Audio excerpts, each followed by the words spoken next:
pueblo de Dios, somos un pueblo especial, llamados para anunciar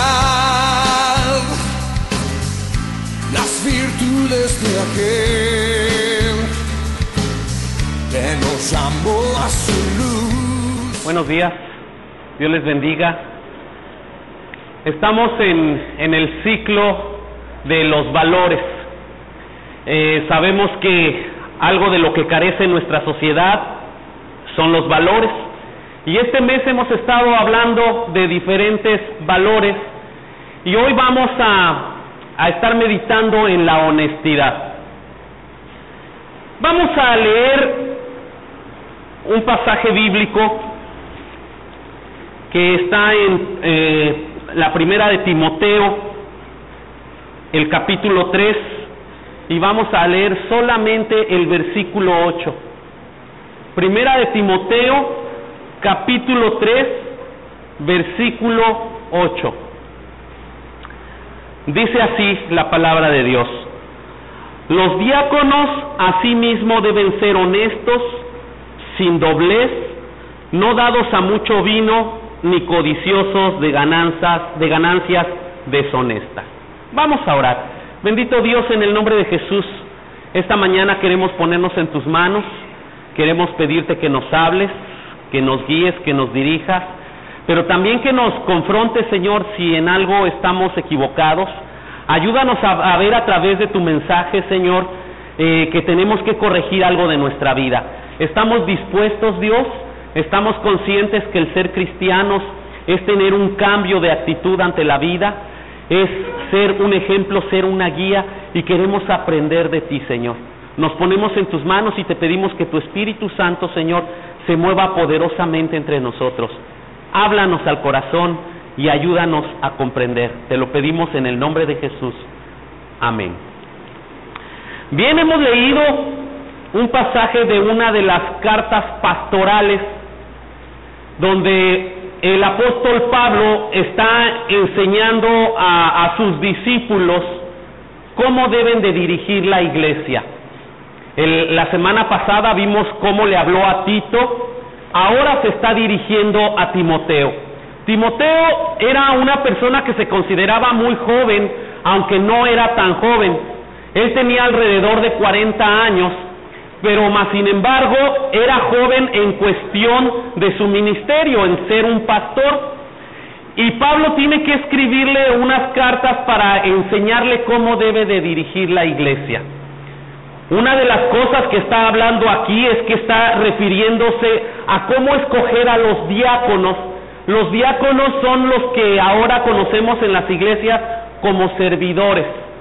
En las iglesias más, ¿cómo se podría llamar? Conservadoras, todavía se guarda esa jerarquía de diácono, que es una especie de ayudante del pastor.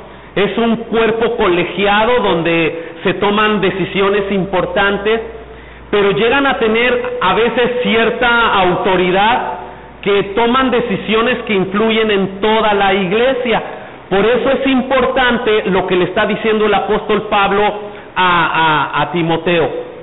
Antes de que nombres a una persona para que tome decisiones dentro de la iglesia, debes de observar algunas cosas. Y lo que nosotros vamos a observar esta mañana es solamente una palabra. Sí, van a decir, pues una palabra, nos vamos a ir rápido. Pero vamos a ver qué palabra es. Dice, los diáconos asimismo deben ser honestos. Ahí nos vamos a detener. Los diáconos deben ser honestos. Así, sencillo. ¿Cuántos no quieren ser reconocidos como honestos? ¿A poco no es bonito cuando en el trabajo, los amigos, la familia, o que nuestra pareja diga, no hombre, una de las cualidades de este es que es bien honesto? ¿A poco no es bonito?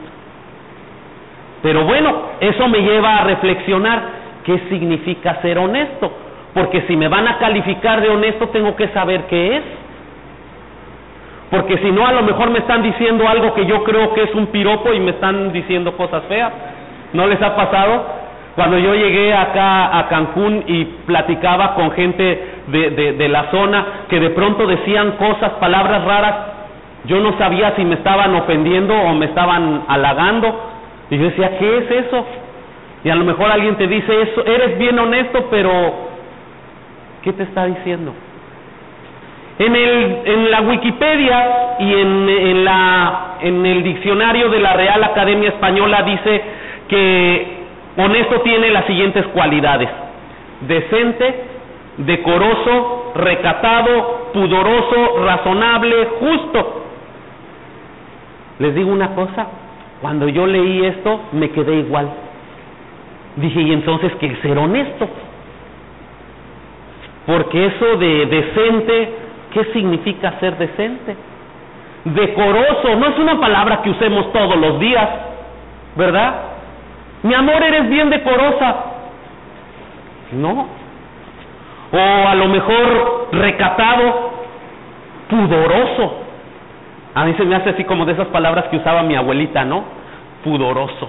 No lo entiendo. Entonces, ¿saben? Me surge otra pregunta. En el lenguaje bíblico, honestidad significará lo mismo que para el diccionario, que para la Wikipedia. Y entonces ahí es donde empieza lo interesante. Hay que echarnos un clavado para saber qué es ser honesto, para saber qué es lo que le estaba diciendo Pablo a Timoteo que debería de ver en las otras personas. Y lo primero que encontré, es que una persona honesta debe hacerse entender. ¿Sí? Una persona honesta tiene que hacerse entender. O sea, que cuando hable apropiadamente. Y algunas características es que debe, en lo que va a hablar, debe de ser un mensaje entendible. Si una persona honesta tiene que saber hablar, y cuando hable tiene que hacerse entender, tiene que decir cosas lógicas. Dice Pablo que una de las características de los diáconos es que deben ser honestos. Uno de los rasgos de la honestidad bíblica es que las personas sepan expresarse correctamente. Una persona honesta debe preocuparse porque cuando hable todos le entiendan, sin importar con quién esté hablando. Debe cuidar en su manera de expresarse y que la puedan entender desde la persona más sencilla hasta la más culta. ¿Saben que eso es algo de lo más difícil? A veces, cuando estamos en un escenario donde hay gente con mucha cultura y gente que no tiene tanta, ¿a quién me dirijo? A los cultos, y entonces saco mis palabras domingueras y saco unas palabras rimbombantes para que esos me entiendan. Pero los que no tienen mucha cultura se van a quedar así como yo cuando dije eso de pudoroso. ¿Y qué está diciendo este? Una persona honesta debe preocuparse por los demás. Una persona honesta debe preocuparse incluso por los que no tienen mucha cultura, pero tampoco inclinarse totalmente a ellos. Porque a lo mejor yo por querer tener un lenguaje con el que ellos me entiendan, otros se van a sentir ofendidos.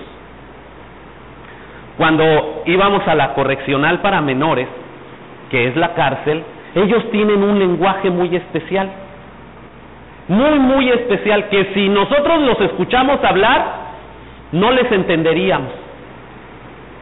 Por ejemplo, decían, me voy a ir a la tumba.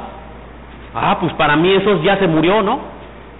No, me voy a la tumba ya me voy a ir a dormir, porque sus camas eran tumbas, así les llamaban ellos, la tumba, porque no se dormían, se morían. Así me pasa a mí a veces, no me duermo, me muero. Pero ellos le llamaban tumba a su cama.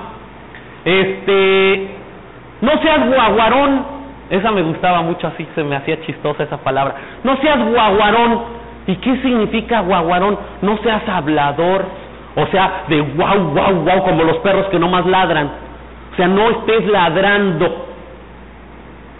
Tenían un significado para ellos, pero ¿se imaginan? Ser honesto es no ser guaguarón. ¿Me entendieron? Ya les expliqué qué es, ¿verdad? Pero me hubieran entendido solo los chavos de la correccional y los de afuera no me hubieran entendido. Si yo estoy buscando ser honesto, tengo que cuidar que unos y otros me entiendan. Le estaba diciendo Pablo, busca personas que se preocupen porque cuando hablen todos les entiendan. Otra característica en el lenguaje es que debe ser un mensaje claro, que su mensaje sea claro. Hay ocasiones que queremos expresar una idea pero no sabemos cómo hacerlo. ¿No les ha tocado que se desesperan cuando llega una persona? No, fíjate que llegué tarde porque cuando me levanté un poquito tarde porque anoche me desvelé, porque fíjate que llegó una comadre que, ¿cómo habla? Ya no me dijo por qué llegó tarde. Y empieza, ¿no se ha fijado que hay gente que se empieza a desviar totalmente? Y hay unos que todavía dicen, ¿qué te iba a decir? Ya se me olvidó. Una vez un amigo nos iba a contar un chiste y empezó a contar el chiste y de pronto se quedó. Ya se me olvidó. Una persona honesta debe aprender a dar mensajes claros. Otra de las cualidades de una persona honesta es que debe ser claro en lo que quiere expresar. Esto no quiere decir que no tenga tacto para hablar. Se debe tener la sensibilidad para expresar claramente una idea, sin lastimar a los que tenemos enfrente. Ser honesto es no darle vueltas a las cosas o envolver a las personas para lograr algún beneficio personal. Se han encontrado con personas que empiezan a darle vuelta y vuelta y vuelta y vuelta y vuelta y vuelta y vuelta y nos cansan y de pronto nos sueltan lo que nos quieren decir, pero como ya estamos cansados de oírlos, nada más les decimos sí. Eso no es una persona honesta. Una persona honesta sabe decir las cosas directamente. Una persona honesta sabe expresarse y que le puedan entender bien claro lo que quiere decir. Entonces Pablo estaba diciendo, tráete gente que no sea rollera, tráete gente que no sea guaguarona, tráete gente que hable directo, que no lastime, pero que sí hable directo, que sepa lo que va a decir. Y otra cosa más en nuestro lenguaje es que debe ser gente que se atreva a dar un mensaje divino. Porque si estamos en la iglesia tenemos que hablar de Dios. Yo me acuerdo hubo un tiempo en que yo así como que me costaba trabajo hablarle de Dios a la gente. Y como que quería envolver y disfrazar el mensaje de Dios, hasta que un día me cayó el 20 y dije, pues si yo les voy a hablar de Dios, tengo que hablar claramente de Dios. A veces hay iglesias que quieren disfrazar la iglesia, que no parezca una iglesia. Incluso hay corrientes que ya le han cambiado y que ya no dice iglesia. ¿Cómo nos llamábamos antes? Comunidad Bautista. Ya no queríamos usar la palabra iglesia. Pero si somos una iglesia, ¿por qué vamos a cambiarle? Entonces lo que está diciendo el Señor es, búscate gente que se atreva a dar un mensaje divino, que dé ese mensaje claro, que dé ese mensaje entendible. Timoteo recibe la recomendación de poner atención que a quien se nombre diácono o servidor dentro de la iglesia, además de tener un lenguaje entendible y un mensaje claro, tenga la capacidad de dar un mensaje divino. Debe ser capaz de hablar de Jesús, de ser testigo de lo que el Señor ha hecho en su vida. Eso es dar un mensaje divino, ser un testigo. Dios no quiere gente que en su totalidad sea teóloga. Tampoco Pablo le está diciendo que escoja a diáconos que sean teólogos. No, Simplemente está diciendo gente que sea capaz de dar un mensaje divino. ¿Cómo es ser testigos de Dios? Simplemente decir lo que Dios ha hecho en mi vida. Así de sencillo. Usted no tiene que saberse toda la Biblia. Usted no necesita saberse 1000 versículos bíblicos. No, lo único que tiene que tener es la capacidad de decirle a otros: Dios está cambiando mi vida y la está cambiando de esta manera. ¿Es difícil eso? No es difícil. No necesitamos ir al seminario, no tenemos que tomar no sé cuántos cursos, simplemente, claramente, sin rodeos, Dios está haciendo un cambio en mi vida. Ese es un requisito, uno de los requisitos para ser diácono. Pero les digo una cosa, también es un requisito para nosotros. Y más adelante les voy a explicar un poco más eso. Bueno, otro de los puntos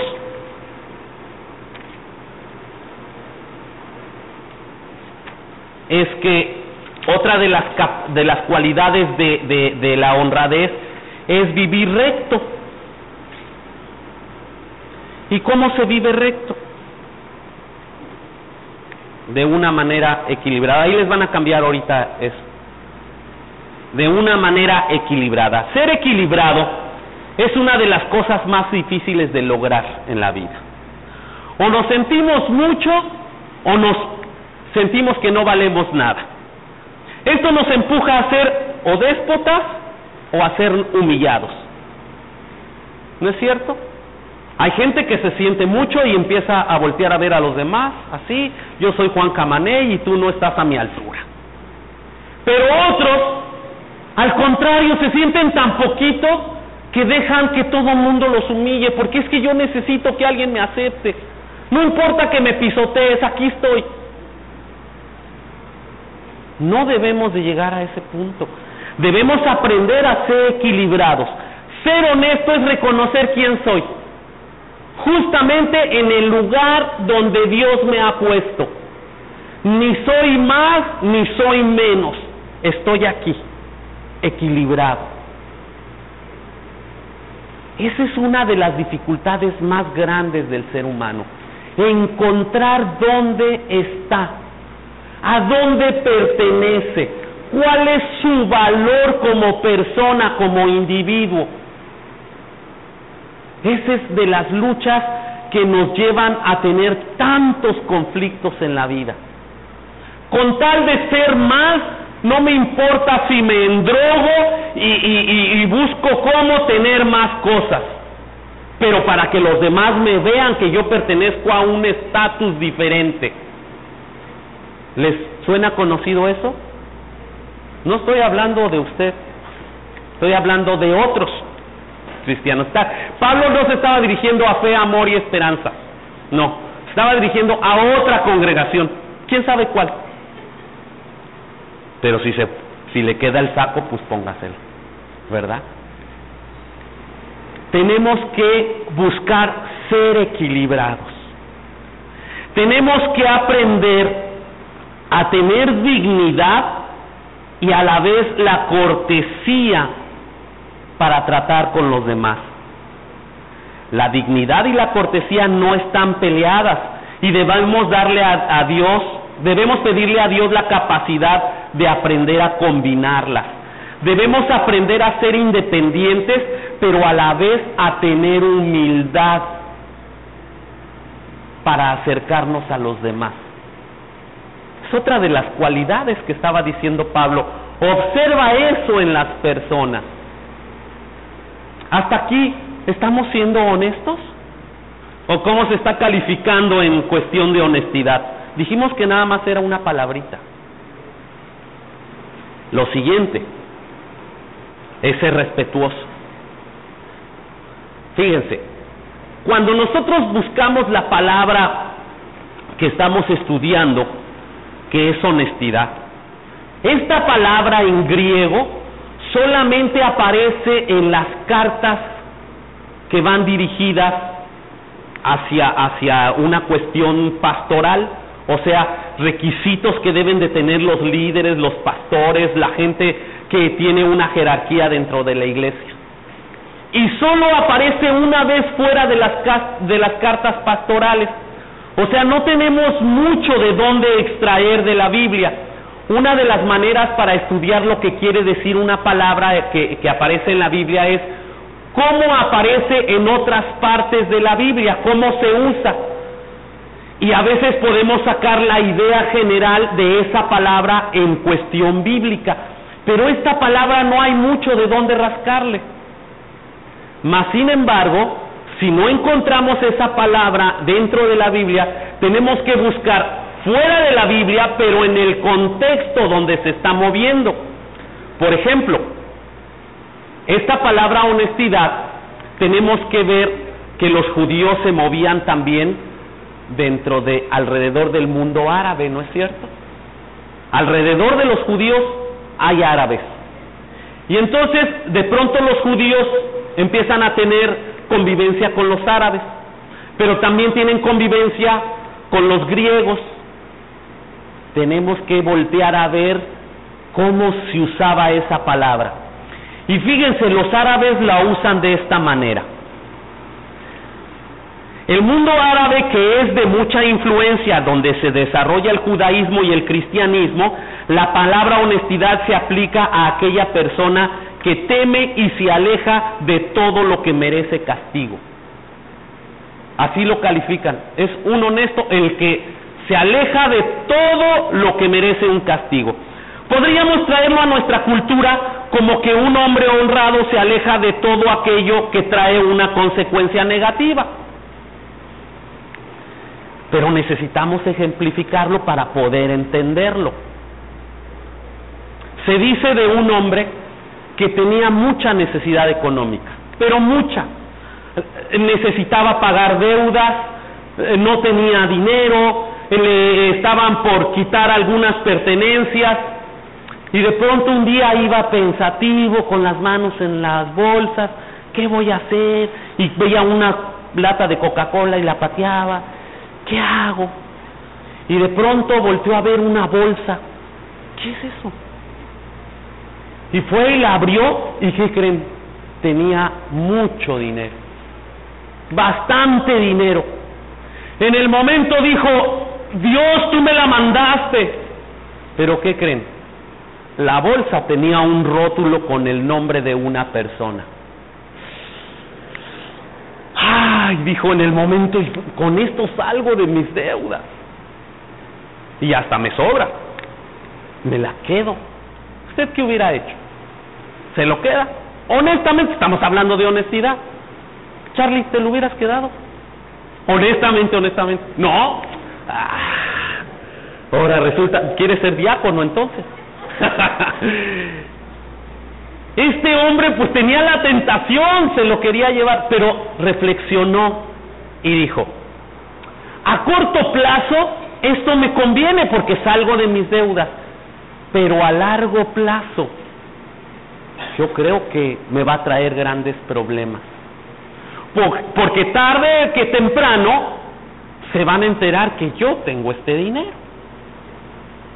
y entonces tengo que pagar lo que debía más lo que me gasté, y entonces voy a tener grandes problemas. Este hombre decidió devolver la bolsa a la persona que tenía el rótulo, la bolsa. ¿Es un buen ejemplo de ser honesto? ¿Es un buen ejemplo de alejarse de todo aquello que me puede traer consecuencias negativas en mi vida? Para los árabes eso era ser honesto, o es ser honesto. Incluso en su libro, su libro sagrado, similar a lo que es la Biblia, aunque no es similar, pero vamos a ponerlo para ellos en el mismo nivel, habla de esto. Bueno, pero ahora tenemos que voltear a ver hacia otro mundo, hacia el mundo griego, que también tenía una gran influencia. Era tan grande la influencia del mundo griego que la Biblia, la primera traducción de la Biblia tuvo que hacerse al griego porque era el idioma universal. Era como ahora el inglés. Pero además, el mundo griego estaba sobre todos los países a los que estaba viajando Pablo y hacia donde se estaba extendiendo la iglesia cristiana. Se tenía que entender en el griego qué significaba esta palabra. Y bueno, entonces lo que vamos a ver es que además tenemos que aprender a ser justos. Vivir recto es vivir siendo justo. Para entender cómo se usaba la palabra griega que se tradujo como honrado, debemos voltear a ver a los griegos cómo la usaban. Y déjenme decirles, en la mitología griega aparecen unos personajes que ayudan a las deidades a perseguir todos los delitos. Todo lo que vaya en contra de una convivencia armónica. Y entonces perseguían, según la mitología, a todas esas personas para destruirlas. ¿Cómo podemos traer esa enseñanza al mundo cristiano y a esta carta que está haciendo el apóstol Pablo a Timoteo? Le está diciendo, para que tú escojas a un líder, tienes que observar que sea una persona que no apruebe nada injusto, pero que empiece con su persona, que erradique de su persona todo lo injusto, todo lo que pueda afectarle negativamente a las otras personas, pero además que sea un perseguidor de todo lo injusto, de todos aquellos que estén afectando a otras personas. ¿Se pueden imaginar a Timoteo sacando una metralleta y matando a todos los injustos? No era así como los tenía que perseguir. ¿Saben cómo los tenía que perseguir? Cuando encontrara a alguien injusto, darle amor. Darle amor. Decía un expresidente de Estados Unidos, cuando lo criticaron: ¿qué no extermino a mis enemigos haciéndolos mis amigos? Me gusta esa reflexión. Porque le dijeron, extermina a tus enemigos. Ok, pues los voy a hacer mis amigos. Ya dejaron de ser mis enemigos. Ese es el lenguaje bíblico. Ese es el lenguaje de justo. Ese es el lenguaje de honesto. El apóstol Pablo estaba diciendo, ve esas características en las personas para que sean dignos de tomar decisiones dentro de la iglesia. Está difícil, ¿no? Para mí está difícil. No sé para ustedes. Porque a veces sale el rencor, porque a veces sale el enojo. Y cuando nos están haciendo algo malo, ¡ah! ¿Cómo voy a amar a este? ¿No les ha pasado? No se avergüencen si les ha pasado, porque a todos nos ha pasado. Pero lo que nos invita el Señor es a tener una reflexión. Porque nos dice, de verdad eso es muy difícil, pero sabes, cuando tú te esfuerzas en hacer todo eso, eso te va a dar una posición. Y volvemos al inicio, ¿se dan cuenta? Porque todos buscamos ser reconocidos. Y dice el apóstol Pablo, si encuentras a gente así, la vamos a reconocer. ¿Y cómo la vamos a reconocer? Primero vamos a tener un reconocimiento ante la sociedad.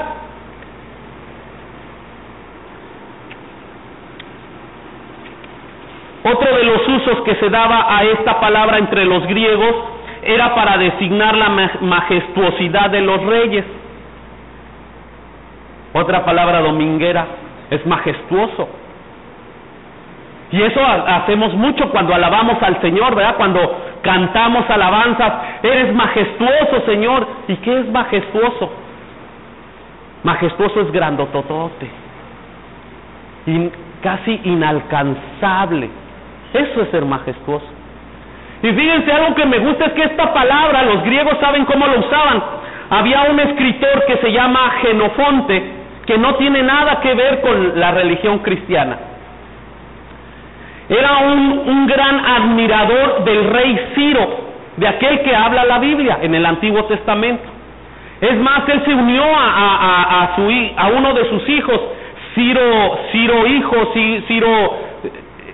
pequeño, algo así se llamaba. Se unió y a hacer una revolución, mas sin embargo la perdió. Pero Ciro el Grande, Ciro el Mayor, llegó a ser el imperio más grande que ha podido existir en la tierra, que hay en la historia. ¿Y saben qué dice la Biblia al respecto de Ciro? Estamos jugando entre lo que no está en la Biblia y lo que sí está en la Biblia. Xenofonte habla de la majestuosidad de Ciro, pero ahora vamos a meternos a la Biblia. La Biblia dice que Ciro fue aquel que ayudó a la reconstrucción de Jerusalén. Y según la Biblia, Ciro reconoció al Dios Altísimo que guiaba a Jeremías. Si nosotros observamos que Ciro reconoció quién era Jehová, quién era Dios, podemos ver que Dios le dio un lugar en la historia. Lo reconoció ante la gente de su tiempo y ante la gente que no somos de su tiempo. Dios lo está reconociendo ante todo el mundo. Y la misma palabra que se usa en griego, también la usan para reconocer a... se me fue ahorita el nombre... El de Babilonia es Nabucodonosor. También a Nabucodonosor la usan para darle majestuosidad a Nabucodonosor. Afuera de la Biblia. Y adentro de la Biblia, ¿quién era Nabucodonosor? Nabucodonosor fue el que se llevó a los judíos, los sacó de Jerusalén. Lo sacó y todos decimos, uy, qué malo. Y así como en los programas de televisión, malo, muy malo. No, este era malo, sí, pero estaba siguiendo las órdenes de Dios. Sí, estaba siguiendo las órdenes de Dios, porque Dios quería usar a Nabucodonosor para darle una pastillita de humildad a Jerusalén. Quería darle una pastillita de humildad a los judíos, porque los judíos se sentían que eran el pueblo escogido de Dios, pero para apapacharlo. No, era el pueblo escogido de Dios, pero querían que fuera un ejemplo a las naciones, para que después ellos le dijeran a las naciones cómo los bendecía Dios y por qué los bendecía, porque le obedecían y porque le seguían. Entonces tenían que ir y platicarle a las otras naciones de Dios. Pero ellos se sentían tan grandes que no le platicaban a nadie y creían que era solo para ellos. Como cuando a los niños les llevan una bolsa de chocolates y les dicen, se los repartes a tus hermanitos. Hermanitos mangos, me los como yo. Así igualito estaba haciendo el pueblo judío. Entonces, Dios usa a Nabucodonosor, viene por los judíos y se los lleva presos a Babilonia. Dice la Biblia que Nabucodonosor, después de pasar por un tiempo difícil, que estuvo unos años como loquito, que reconoció a Dios. Y saben una cosa, a la fecha, Nabucodonosor es reconocido como el grande, como el rey magnífico entre los babilonios. Sin embargo, Ciro fue más grande que Nabucodonosor, porque después, cuando estaban en la cautividad los judíos en Babilonia, vino Ciro y conquistó a Babilonia. Los persas conquistaron a Babilonia. Dos reyes que fuera de la Biblia son reconocidos con una palabra griega como magníficos, y que podemos ver en la Biblia que esos dos reyes, sin ser judíos, reconocieron la grandeza de Dios. Y por haber reconocido la grandeza de Dios, son reconocidos ante el mundo en general. Yo me pongo a reflexionar, si Dios puso en un lugar tan importante a esos reyes que no les seguían, simplemente le reconocieron, ¿dónde no pondrá a sus hijos cuando le aman y le siguen y están dispuestos a hacer lo que Él dice? ¿Necesitamos reconocimiento de la sociedad? Si necesitamos reconocimiento de la sociedad, obedezcámosle a Dios y hagamos lo que Dios dice. Pero no es todo, Vamos a ver lo siguiente. También vamos a tener reconocimiento ante la iglesia, porque algo importante que debemos de ver aquí es que no está diciendo que cuando seamos diáconos tenemos que tener esas cualidades, o que a partir de que seamos diáconos tenemos que ejercitar esas cualidades. No, dice que antes de que alguien nos nombre diáconos o servidores o gente que tome decisiones, tienen que observar ya en nosotros esas capacidades. O sea, antes, el ser nombrado un líder en la iglesia es una recompensa a tu esfuerzo de obedecer a Dios. Muchas personas creen que el reconocimiento con un cargo en la iglesia es un pesar o es un castigo, pero déjenme decirles, es lo contrario, es un honor que Dios le diga a alguien que te voltea a ver. Quiere decir que si alguien me viene a hacer una invitación para trabajar en algo de la iglesia, está viendo algunas de estas características en mi persona. Es un premio. A mí sí me gusta ser premiado así. Cuando a mí me llamaron por primera vez a recibir gente en la puerta, me sentí así grande. Nunca me imaginé que iba a ser pastor. Y después cuando nos llamaron a ser parte de ese grupo diaconal, porque en esa iglesia donde nosotros estábamos, así se manejaba. Éramos una familia diaconal, había como 20 y tantas familias diaconales, pero nosotros, nos hizo sentir muy bien, era un reconocimiento. Y conforme fuimos creciendo, eso nos iba comprometiendo más. Déjenme decirles que todos los que estamos aquí esta mañana, el Señor ya puso el ojo y dice: quiero que ustedes sean servidores míos. Sí, porque cuando nosotros seamos reconocidos ante la iglesia, también vamos a ser reconocidos ante Dios. Y eso es lo que nos debe de mover. Porque déjenme decirle que si nosotros nos movemos para ser reconocidos por la sociedad, vamos a terminar mal. Porque cuando nosotros queremos ser reconocidos por la sociedad, nos vamos a mover en lo que a la sociedad le gusta. Vamos a querer hacer lo que a la gente le gusta. Y eso nos va a desviar de las prioridades de Dios. Pero cuando nosotros hacemos lo que a Dios le gusta, lo que Dios quiere para nosotros, y nosotros agradamos a Dios, automáticamente vamos a agradar a la sociedad. Y nos van a reconocer, no porque nos sentimos mucho, sino por lo que en realidad estamos haciendo por los demás. Todos necesitamos ser reconocidos, pero cuando nos enfocamos en que la sociedad nos reconozca, es muy fácil desviarnos. Pues tratamos de hacerlo bajo los influjos de las personas y tratar de agradarlas, pero cuando buscamos el reconocimiento de Dios, las cosas cambian.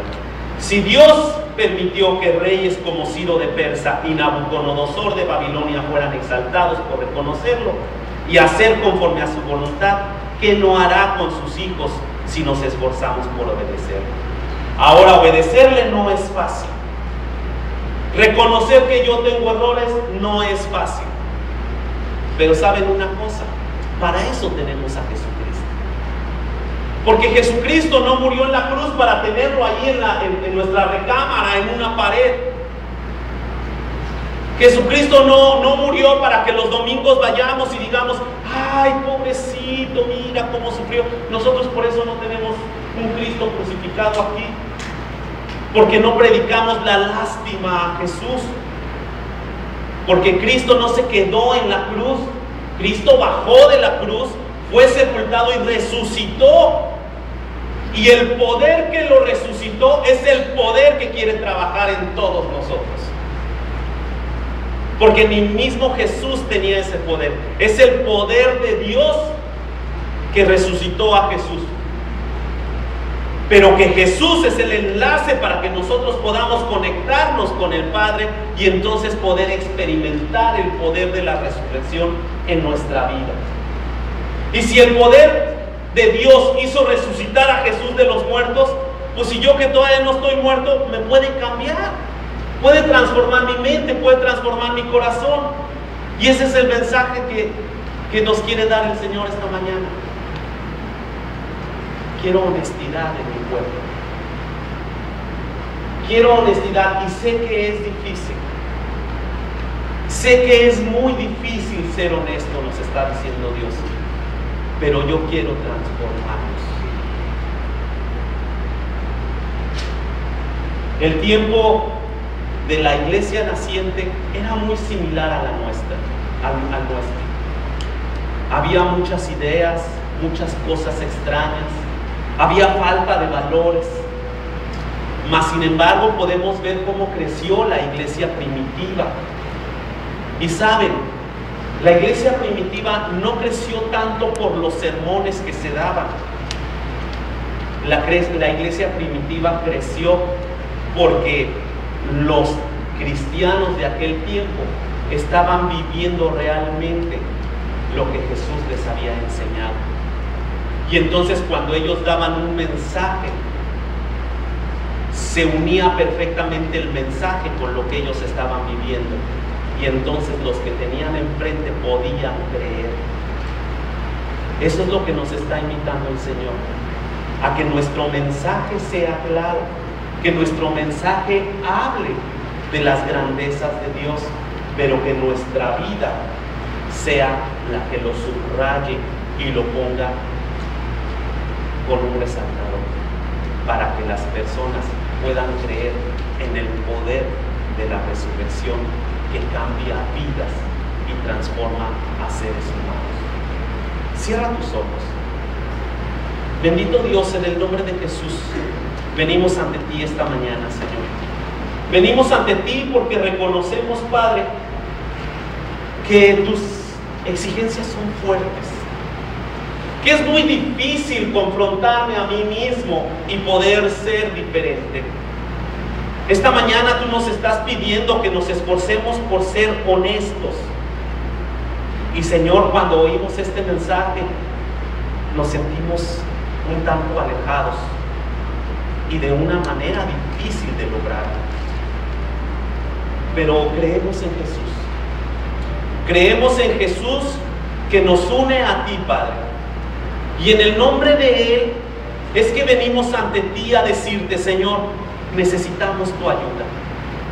Señor, necesitamos que tú transformes esta mente necia, este corazón duro, a este ser que a veces no comprende los principios bíblicos y que le cuesta trabajo ponerlos en práctica. Señor, yo te pido que tu Espíritu Santo se mueva poderosamente en nosotros. Y si tú estás reconociendo esto ante el Señor, yo te voy a pedir que me dejes orar por ti. Y que ahí en la intimidad de tu lugar simplemente levantes tu mano para que me indiques que quieres que yo ore. Porque Dios te bendiga allá atrás, Dios les bendiga también de este lado. Acá de este lado, Dios les bendiga, Dios les bendiga. Pueden bajar su mano, Dios les bendiga. Bendito Dios, aquí están mis hermanos, aquí estoy yo mismo, Señor, pidiéndote que nos ayudes, que nos hagas ver la vida diferente, que cambie nuestra mente, que cambie nuestro corazón, bendito Dios. Porque sí, Señor, reconocemos que necesitamos que el mundo nos voltee a ver, porque somos humanos y tenemos esa necesidad, Señor. Pero reconocemos también que es más importante que tú nos voltees a ver primero, Señor.